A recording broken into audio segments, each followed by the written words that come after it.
Hi, this is Dan Henk, and welcome to another edition of the Skull Sessions. And today, my returning guest is Cody Goodfellow. So, what's up, Cody? Hi, everybody. Good to see you again, Dan. You too? So, all right, so you have a new project out. What do you want to talk about? I have been flogging my latest novel, New Tomorrow, which came out in July of this year. We talked about that a little bit last time, but right now I'm looking forward to the release, I think just after New Year's, of a collection of my weird westerns, particularly mythos westerns, called The Greedy Grave and Other Tales. And they're all stories kind of in like a Robert E. Howard sort of vein with the same central character. And he's tough as nails, and even the narrator sounds like he's scared that the character will kick his ass. And they're kind of weird Western spin on classic Western tropes, which was always a very white man's playground, with a lot of revisionist spin and stereotypes and stuff. And I tried to uh, speak to that in an honest way, but westerns by definition don't have a whole lot of blatant subtext and lecturing and stuff like that. And so just in the what happens and who it happens to and how, uh tried to make them more conscious of the realities that were on the ground. And Wait, uh you're saying the John Wayne portrayal wasn't dead on? John Wayne, according to my second wife's grandmother, actually was, when he got drunk enough, he was literally anybody's. Not quite like J. Edgar Hoover, but that little spiel that Tracy gives in Repo Man was more true than even Alex Cox knew. And that's kind of what I love, the way I love to look at uh, pulp cliches like the Western or noir stuff, because they always, as harsh and as harrowing as they are, they still reaffirm basic alpha male machismo, and a revisionist notion of history is just a sandbox where we win and the good guys lose. And even in Robert E. Howard's stories, which I particularly loved, a lot of his horror stories, like Pigeons from Hell, but in a lot of them, his Conan in the story is a white Southern landowner who's got to put down a slave rebellion, where a voodoo priest has taken over Well, the isn't Conan like he was a slave at one point, and then he like got his freedom or he escaped or something? Like wait. I think that was what was going on with Conan. Yeah, but in his horror stories, he's still very much a gentleman from, a temporarily embarrassed millionaire from the Texas plains, and he still very much holds to like a solidly racist hierarchy, upon which the all the inequality in the South thrives. Um, and that was kind of exported into the West in large part, and kind of institutionalized under the reservation system. Um, and I I approached it as one more, white identifying kid who was raised being told, well, yeah, you have Native American blood. And I never claimed anything from it. I never did a 23 and Me because I was just always worried about who's going to end up holding the results. But my family lineage, my great great grandfather came over here from England just after the Civil War and somehow ended up managing Buffalo Bill Cody's ranch in Wyoming. And I have autographed pictures of Buffalo Bill to William Goodfellow and a pair of his rose beaded riding gloves, of all things. But after Cody passed away, um, by ancestor and his Nez Perce wife took over the management of an Indian boarding school, one of the notorious kinds of schools where Native American boys and girls were systematically stripped of their culture and forced to pray to a Christian God and write and speak only in English. And whatever he did during the years that they ran this school together, his wife left him and took the kids. And I don't know. The records don't are mercifully, vague on these kinds of things. But it's hard not to think of my own ancestor as a monster among monsters, and to kind of externalize this sort of weird looking at, oh, let's see what my Wild West ancestor was doing. Oh, dear God. Um, is it kind of inverts all of the tropes that we like to think of as the Wild West, and how we were taming this lawless land and civilizing the godless heathens who somehow got here first. And it's I I mean, I know it's a lot more complex than like, obviously sure. what Hollywood pitches, Sure. especially in the early days with the whole like John Wayne style. But like I think you got a little bit more like you got more shades of gray coming in there. Like Hmm. you see the movie Bone Tomahawk? Hmm. So it's Yes. like so you're getting some more in there. Sure, and Bone Tomahawk is a great example. Although I will cite the great Ellen Datlow, who noted that whenever you start talking about movies in a literary panel, nobody ever manages to talk about get a word in edgewise about books again because everybody's seen the movies. Right. Bone Tomahawk is a great example of modern pulp that's still kind of reactionary because it attributes it. You have these monster cannibal Indians, and it's kind of like blood libel, and we can afford not to be that sensitive about it. Like Texas Chainsaw Massacre, yeah. If you're the dominant discourse, you don't see a monster in a movie as how other people will see you. You can say, oh, well, those are those other guys, Sawney Bean in Scotland and whatnot.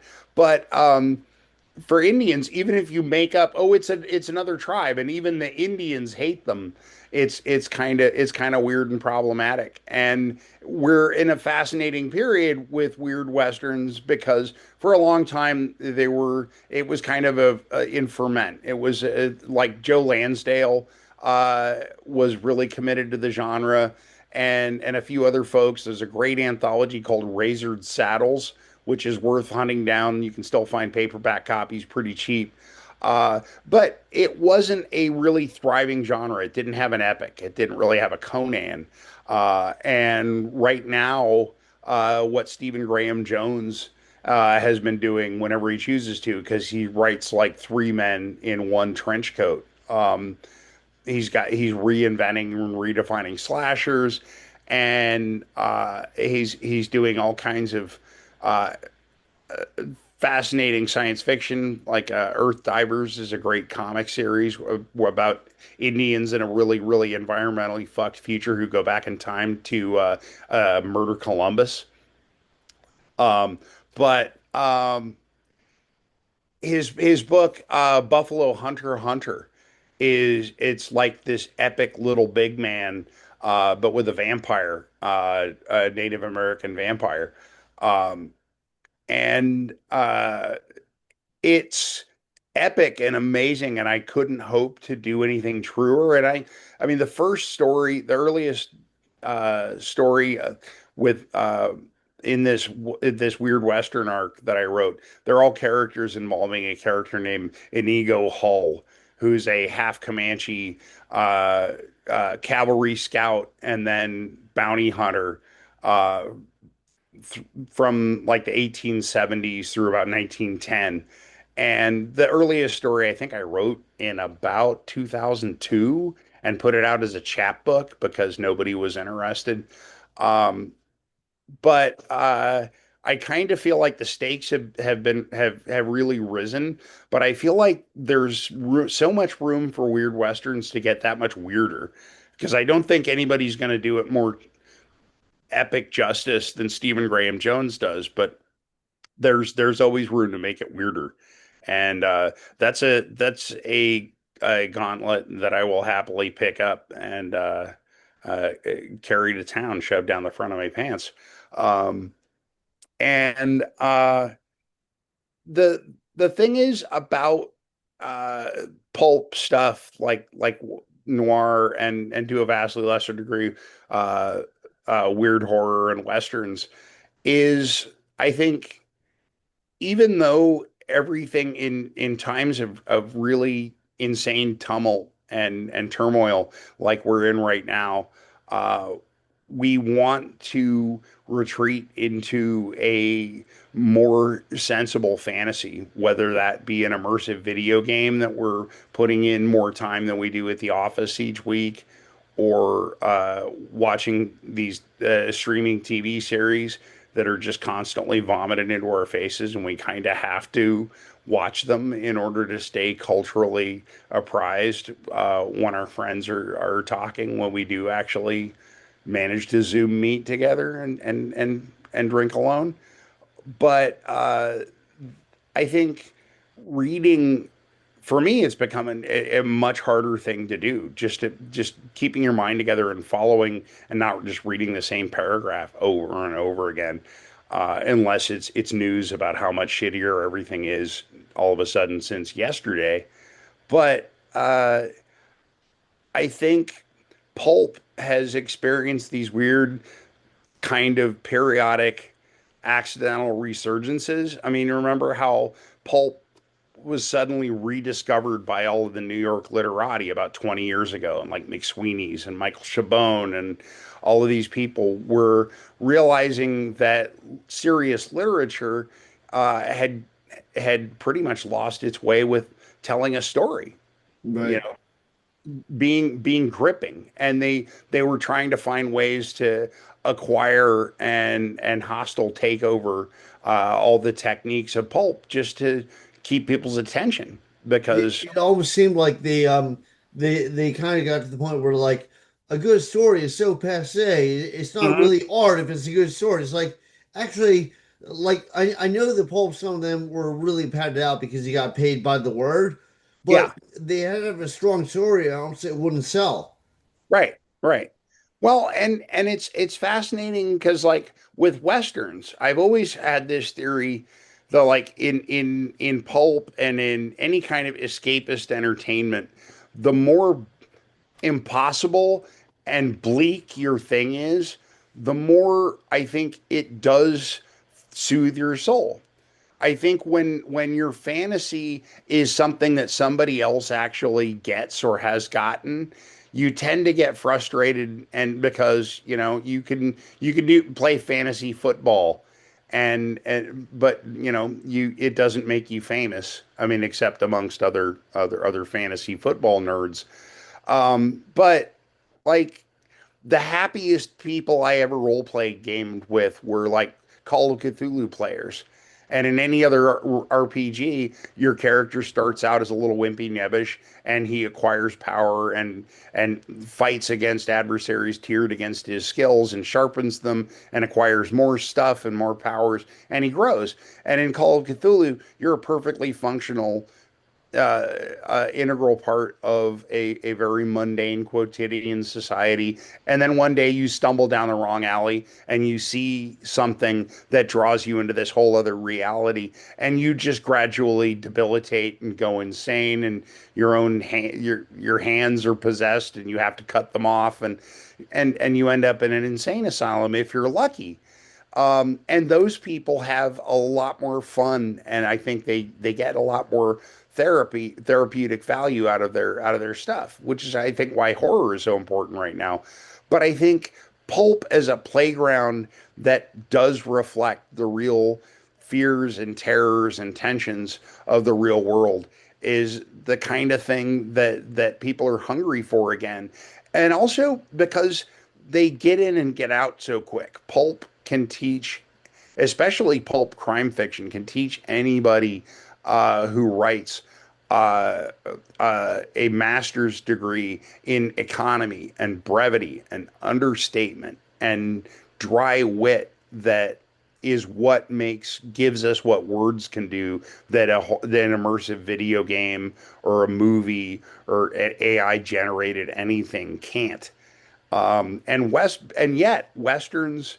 It's funny. I read a lot of westerns when I first started writing these, and I was particularly surprised by Zane Grey, who was so ballyhooed as such an incredible talent, and yet he's one of those books. It's as common as the hills. If there may be a beautiful mountain outside your village, and it doesn't mean shit to you because you see it every morning, and yet the rest of the world is awestruck by it. And reading like Riders of the Purple Sage, uh, which was written in I think the 19 teens, and it has the most pulse pounding action sequence I think I'd ever read up to that point. And it's just a horse chase through a canyon along the edge of a cliff. But the language conveys the speed and the danger and the grandeur of the terrain. And that was something that I wanted to bring into it. Um, but also, and I read a lot of Louis L'Amour, and the value of actually having lived that life and ridden horses and stuff. There were, Tom Clancy was an insurance salesman when he wrote his first bestsellers, and he never served in the military. He was an ardent fan of the military and a student of it, and it's possible to fake those things, but uh, Elmore Leonard was a phenomenal short Western writer, and he wrote short novels too. They were tight. You could read one in a day, and so it was like a motion picture instead of a TV season. But uh, I read a lot of Louis L'Amour, and his passionate connection to it is and how much of it is derived from real experience oozes out of every phrase.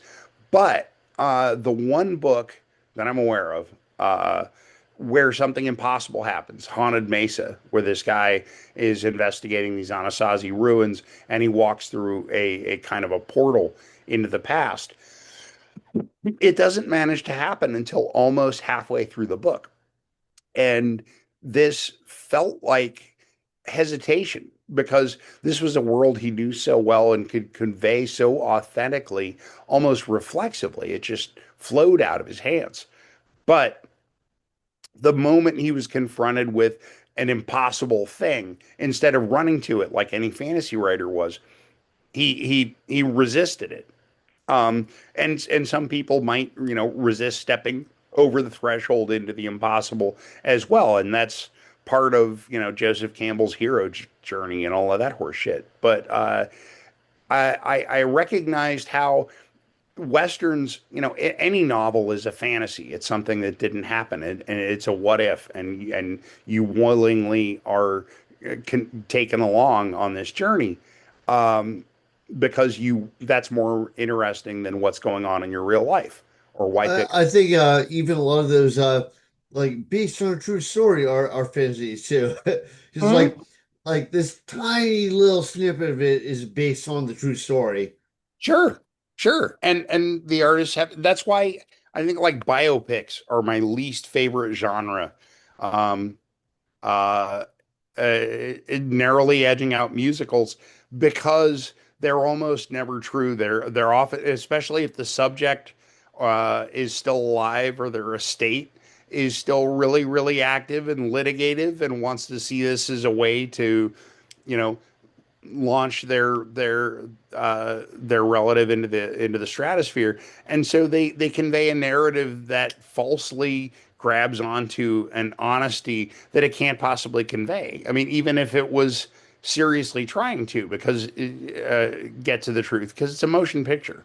It if it is a motion picture, it's going to have to make certain changes to for the sake of a good story, for the sake of a good movie watching or book reading experience.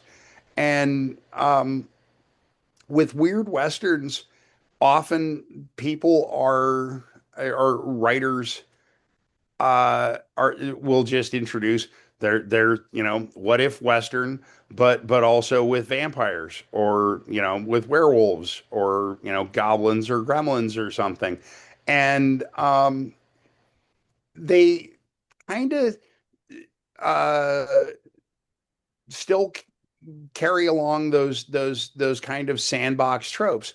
There's a great book by Nancy Collins, who was famously ripped off by the White Wolf Vampire the Masquerade people.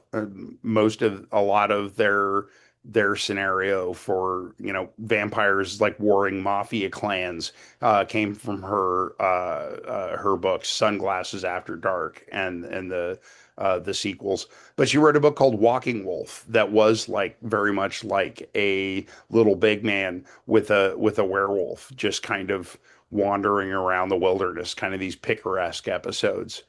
Um, and uh, those are really neat, but it's still their shop worn familiar tropes. With the Inigo Hall westerns, I tried to take a lot of dark, obscure corners of the Cthulhu mythos and really explode them. The centerpiece of the Greedy Grave stories. Uh, it's called the Unseen Empire.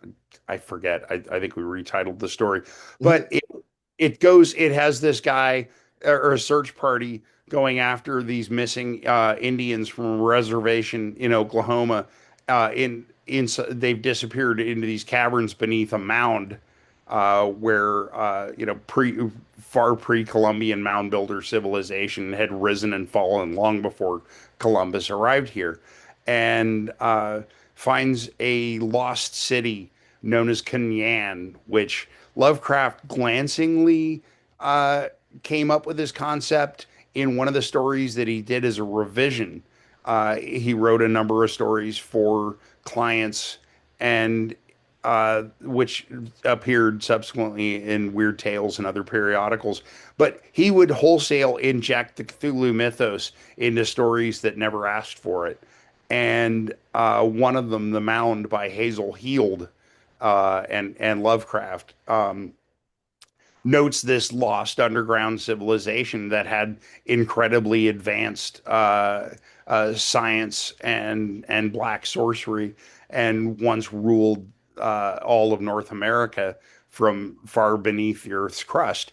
And so, yeah, oddly enough, as many modern Neo Cthulhu mythos stories as there are out there, I'm not aware of any that really did the hell out of the Kanyan thing. And it was fun. It felt like just riding a greased water slide the entire time I wrote it. And what is it it? Is that what you're working on now, or that's what just came no, out? that's one of the stories in the Greedy Grave collection, which is available next month. Okay. Um, Wherever Christmas gift certificates are accepted as Wherever fine books is sold. that's right. It's coming out from Hippocampus Press, which is a small but mighty press dedicated to vintage and modern cosmic horror. And the cover art is done by Mike Dubish, and colored by the inestimable uh, 7 time Eisner Award nominee colorist Jeremy Cox. It's nifty. and it Yeah, belongs I'll to have to every check horror out that group. stuff. I love cosmic horror. The cosmic horror is my jam. Right. I love cosmic horror too, but it's the problem is it's hopeless. And the problem with human beings is we're hopeful and we'll keep fighting. And I love doing pulpy cosmic horror because ultimately you can't possibly win. And yet we persist, yet we keep fighting. I mean, I found no cosmic horror from, the 1930s era is half as bleak as Cornell Woolrich's crime stories. And I think a lot of cosmic horror tends to, well, the whole point of cosmic horror is relegating and diminishing humanity down to an infinitesimal speck, right? And rendering our choices and our will irrelevant to the grand design or grand lack of a design. Um, and westerns are usually the exact opposite of that. They're very affirmative about human nature and human toughness and I mean, I commend you once again to the short fiction of Elmore Leonard because he had such a shrewd understanding of human nature and human psychology that quite often the stories bend on cosmic horror because they do point to the inability of some human minds uh, to Grasp the out of infinity of the the pattern, cosmos. their programming, their roles, you Yeah. know.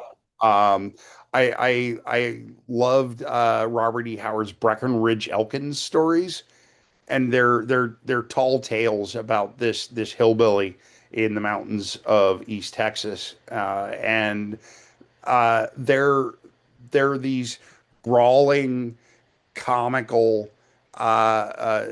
stories told by the narrator who clearly uh, couldn't operate a typewriter himself, and yet they they hint at a darkness inside them that he was keeping at bay. There's a story by Howard, and most of my books are packed up, and I do apologize for not having found the exact one. But in it, a wealthy Southern landowner uh, stumbles on this hidden empire, subterranean empire of serpent people, but on his land, and he exterminates them. And then he goes home and he thinks about what happened and what he witnessed and what it means for his world. And then he blows his brains out. And it was spoken so plainly and without histrionics of the kind that Lovecraft would throw into his stories. I have seen too much. I've witnessed the horrible design of the cosmos, and I'm gonna blow my brains out. But and history makes a fait accompli of it, right? Because we know that Howard ultimately rejected the entire world, and at the height of his fame, took his own life. And this was something, Lovecraft would never have conceived of doing. And so Howard telling these rambunctious, whimsical stories like about Breckenridge Elkins or Sailor Steve Costigan was totally keeping this darkness at bay that was always inside him. That black dog was always looking down at everything he did. And westerns are a great way to keep that at bay. When you're depressed, it's a really short, quick, brisk, punchy story or crime stories. Would Um, you say you prefer westerns over cosmic horror? no, no, no. I came around to westerns a lot later, whereas cosmic horror scratched an itch or pushed a button in my brain that made sense of the universe in a very meaningful way to me. And only later, when I was really trying to make my bones as a writer and really read more broadly in every phases of pulp that I come around and take westerns seriously. And you know, a lot of the gateway for a lot of folks was Cormac McCarthy, who made westerns urgent and amazing punchy literature again. Or Larry McMurtry, Stephen Graham Jones. Well, he has just such a talent for writing. It's like you read his stuff, he could be talking about nothing. He just says it so well that it'd be awesome. Sure, sure. Um, and well, it he manages to punch through and strip away a lot of the frippery. It's such beautifully minimalist prose, and that I mean, McMurtry kind of goes in the other direction. It has a grand, almost elegiac way of describing the West. But Stephen Graham Jones said Larry McMurtry is was his favorite and kind of his guiding star. And I think his influence shines through in Buffalo Hunter Hunter. But I like that economy. I started writing from a very maximalist scattergun kind of approach that uh, might try three different ways of expressing a sentence, every sentence. And that's exhausting to write and to read. And I kind of had to work backwards at leaning out a lot of that nonsense and being more authoritative in my choices. And this is a cool thing that you can learn from Westerns to write better cosmic horror is not to embellish.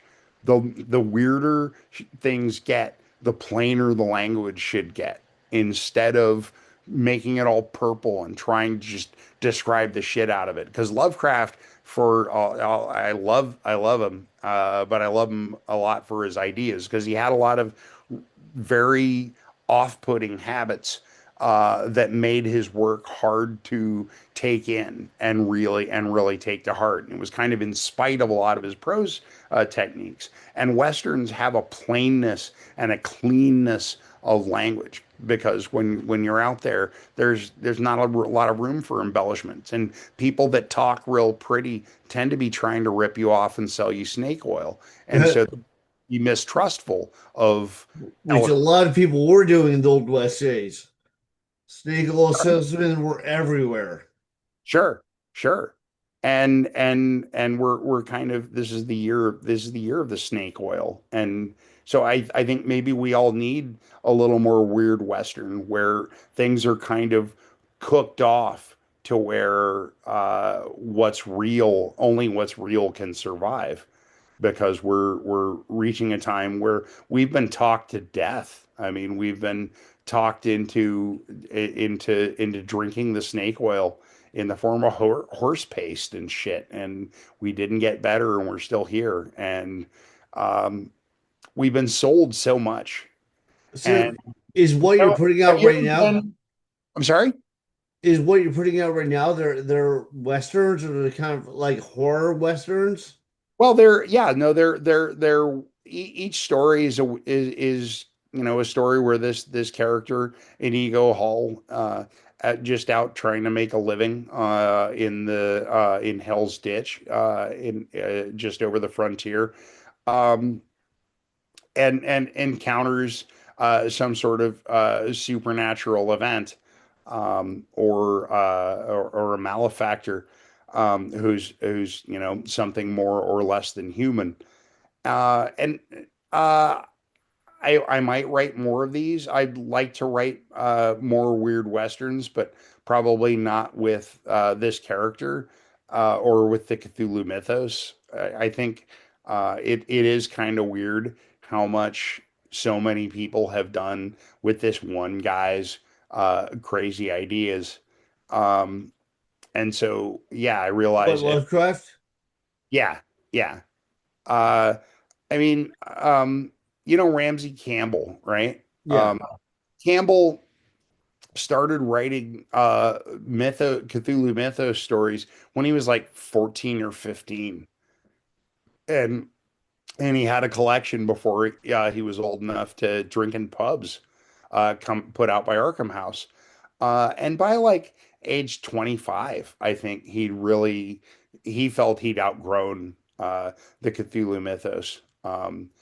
And moved on to kind of do his own take on cosmic horror, which I still feel like came out of one really bad acid trip.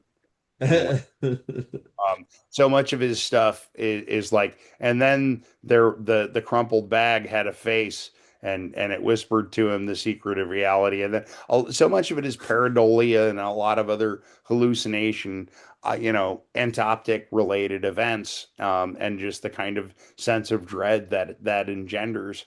But it kind of brought cosmic horror forward, and I mean, I'm 55. I know there's like two generations now of people who are now writing who weren't alive when I started writing, and they're reinventing it, and hopefully taking it, neat new directions. I'm real excited about Michael Bay's Skibbity toilet movie. But uh, as it's funny because as a writer, a lot of the cyberpunk and splatterpunk writers whom I grew up reading kind of got lapped, right? Like William Gibson, Bruce Sterling, Mark Laidlaw, Rudy Rucker, John Shirley, all of those guys. I know all those guys. I remember reading the first William Gibson and Neil Right. Stevenson and all that stuff. I remember they Yes. first came out and they blew everyone's mind. Right. And Neil Stevenson fucking showed up and drove a stake through cyberpunk's heart, Yeah. effectively killed it as a genre after claiming it and owning it and making the other guys look slow. Well, But also, how good was Snow Crash? Like Snow so, Crash yeah, was amazing. But did you read Diamond Age? of course. Okay, because you remember how in that first chapter of Diamond Age, Bud went looking for a skull gun, and I'm like, okay, God, gonna have a cybergasm. And by the end of that first chapter, he killed that guy, and he killed our expectations that this is gonna be a more souped up Snow Crash. I've never seen seldom. Oh, well, I can name maybe on one hand if I was Flipper more times when somebody knowingly called a shot and nailed it, and r- rendered had called them out as being having become a genre of things. But all of these writers hit a wall at some point where they stopped predicting the future because had been lapped and had were falling prey to future shock themselves by the present. And so Gibson's response was to write present day thrillers, or thrillers, maybe almost tomorrow, not quite the day after tomorrow. Bruce Sterling has found a whole new career just lecturing European intellectuals and writing Really? substance. Yeah, I did not know that.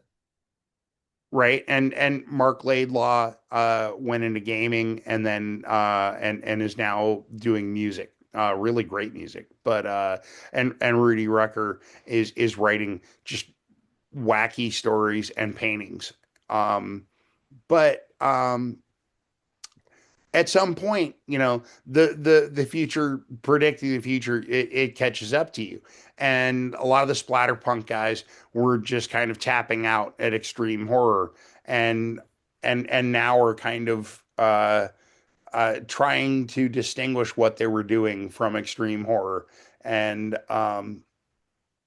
it's funny because at some point you hit a wall in your creative output, absent the question of whether how successful it was or whether you ever got to quit your day job, but you realize I'm not really equipped anymore to talk about the present, let alone the future. Right? They're adults walking the earth right now who weren't even swimming around in their daddy's balls when I first set out and hung out my shingle and said, I have something relevant to tell the world about itself.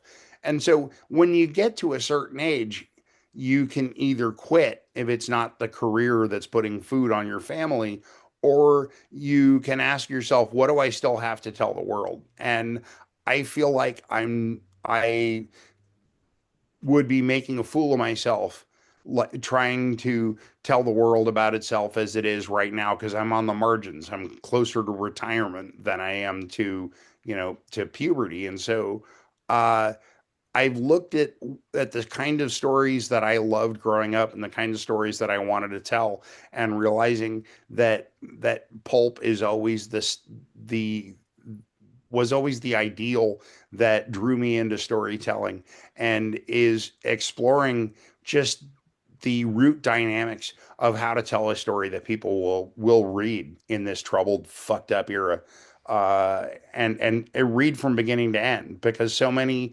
98, 90 something percent of books that people buy either never get read or never get read past the first couple chapters, because we don't have time, or the stories aren't telling us something or taking us somewhere we'd rather be than where we are. And just kind of devoting myself to going back to the basics of figuring that out, how to tell a story that people love and they walk away with something where it changes the way they walk that day, changes how they talk, changes how they see the world. Because that was always what I wanted to do, is change how people see the world. And I always thought cosmic horror was kind of that thing. But I've been looking at more at fantasy and science fiction and other genres that people find as a refuge from a really hostile, indifferent reality. And but not just trying to, write clickbait effectively, or writing code for clickbait, because, a story, even the best story, is still just the instructions for how to create the experience that may or may not transpire in your mind when you're reading it. And if it doesn't click on, you're not going to keep reading it. But I still have to believe there's something words can do, and that people can leave the experience with, uh, that they won't get from a video game, or a film, or any other uh, form of personal entertainment. And that's, I've already bet my life on it, so I have to fucking figure out a uh, uh, really good way to sell it to myself, if not to, readers. Shit. What else Well, is to do with this life, man? well, speaking of that, so how can people see what you have out now? What do you have this premiere that Uh, people see? I do have a website, codygoodfellow.com. I am still working as a fiction editor at Heavy Metal Magazine, and I intermittently can get content into that very fine quarterly zine. Um, and there's a publisher, a small press called Oddness.